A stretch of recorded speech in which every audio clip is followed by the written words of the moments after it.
Bonjour, moi je voulais vous dire un petit mot de la novella de Marin Ledin qui s'appelle Aucune bête, qui est parue aux éditions Inuit dans la collection Polaroid.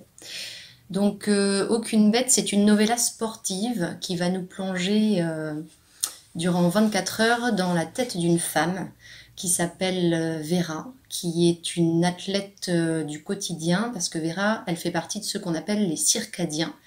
C'est-à-dire ces gens qui se réunissent pour jouer des courses pendant 24 heures. Hein. Le but du jeu, c'est de courir pendant 24 heures et durant ces 24 heures, de parcourir la distance la plus longue possible. Et ces courses un peu particulières, du coup, réunissent sur une même ligne de départ des hommes, des femmes, des professionnels, des non-professionnels. Et c'est évidemment une épreuve sportive qui se joue au mental. Alors du mental, Vera, elle en a doublement cette année de la course, parce qu'en fait, elle a été disqualifiée quelques années auparavant pour avoir été taxée de s'être dopée.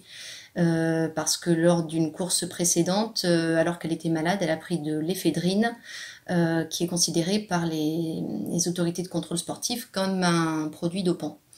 Et donc, en quelque sorte, Vera vient jouer ici sa revanche. Elle s'oppose à sa rivale de toujours qui s'appelle Michel Colnago. Et elle va essayer de tenir cette course durant donc 24 heures. Vera va réussir. Vera va réussir, non pas parce que... Alors, pas forcément parce que c'est elle qui emportera le palmarès final, mais parce qu'en fait, au cours de ces 24 heures, elle va se confronter à tout ce qui l'entrave dans sa vie. C'est une femme qui a une vie absolument banale, on va dire, qui est ouvrière à l'usine pendant la semaine, qui est une femme mariée, qui a charge de famille, hein, puisqu'elle a des filles adolescentes dont elle est responsable.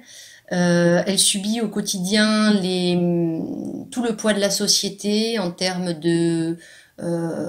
voilà, de poids social, de poids économique, mais aussi en termes de sexisme ordinaire, on va dire. Et c'est dans cette lutte avec Michel Colnago, donc sa concurrente, qu'elle va progressivement se débarrasser de tout ça. Et qu'elle va finir par imposer son choix, non pas contre cette concurrente, mais avec elle. Voilà. Alors, ce que Marin a parfaitement réussi dans cette novella, en fait, à mon sens, c'est que le temps de la lecture, hein, c'est un livre qui se lit en environ 1 heure, on progresse avec elle. En fait, il a calqué le rythme de la novella sur le rythme de la course. Et donc, on va vivre cette épreuve avec elle et on va vivre en même temps, comment dire, toute la lutte et l'endurance et la persévérance dont cette femme fait preuve au quotidien dans sa vie en tant qu'héroïne ordinaire. Voilà. Et Marin l'évoque avec une précision et même un suspense qui sont tout à fait impressionnants.